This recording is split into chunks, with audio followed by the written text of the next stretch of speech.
What up? What up? It is Alex, the Fantasy Football Hustler, back at you. We got another waiver wire video. This one is for the wide receivers. Now, this one is going to be a little bit different of a video because of all the injuries to the Bucks and the 49ers. I'm just going to break down the wide receivers on those teams, let you know what I think about those guys and who are going to be the replacements.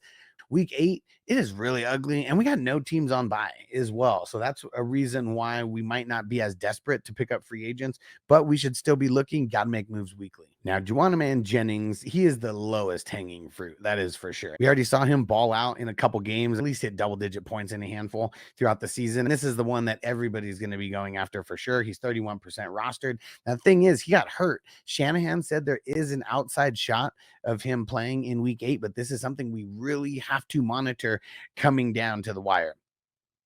So if it's up to me, I'm probably going with this next guy. Ricky Pearsall, fresh off the gunshot wound, came in his first game, ran 76% of the routes. Obviously, there were some injuries over there. Debo, his illness was so bad that he ended up in the hospital with a pneumonia. That was on Monday.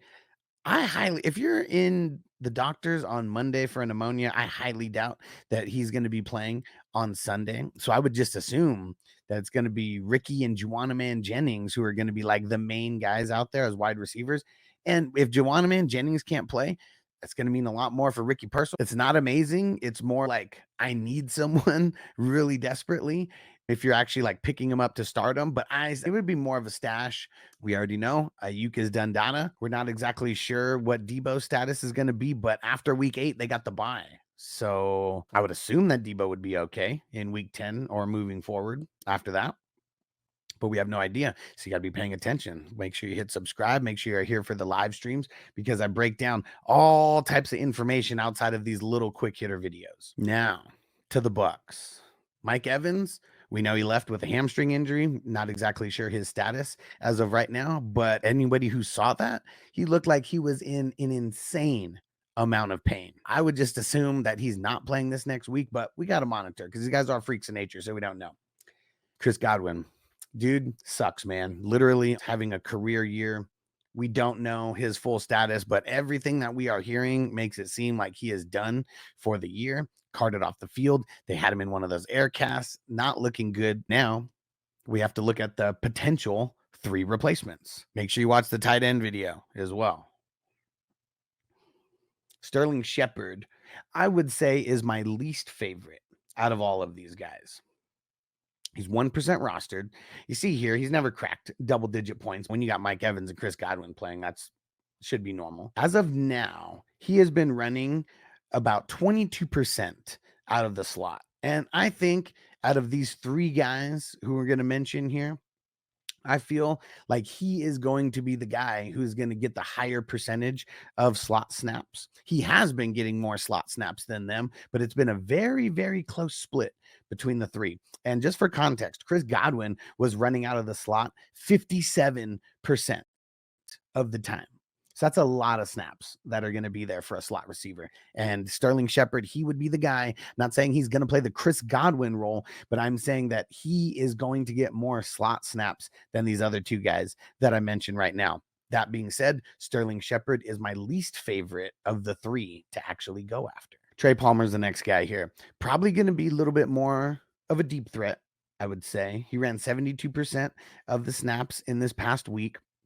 He's been hurt, so that's one of the things that's held him back over the last couple weeks because he literally didn't play.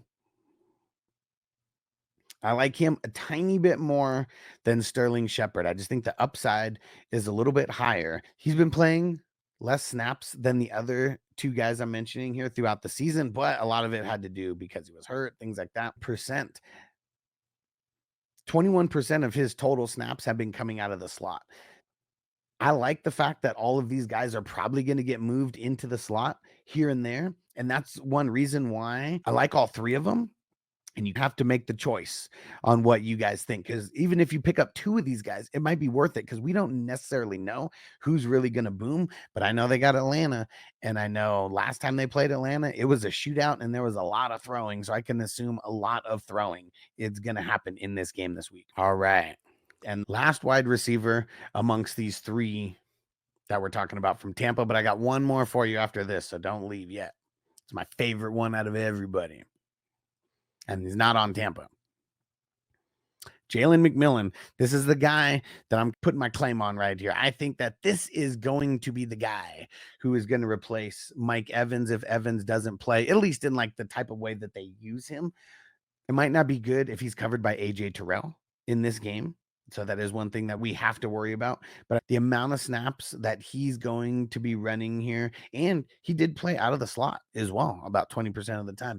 I just feel like he's going to be the safest. He's the rook, and we know we've seen him running a lot of snaps a little bit earlier in the season. Got hurt like as well. Like that's one of the things that the Bucs have been dealing with as well. But Jalen McMillian, he's the guy out of all these three that I want to roster the most, and I'm going to try to get first, but I am going to try to get multiple guys. My last guy here. I've been telling you to pick up Romeo Doubs. It was a couple weeks ago that he was acting like a little biatch, but ever since then, the squeaky wheel did get the grease, and Wicks keeps dropping balls like I told you he does.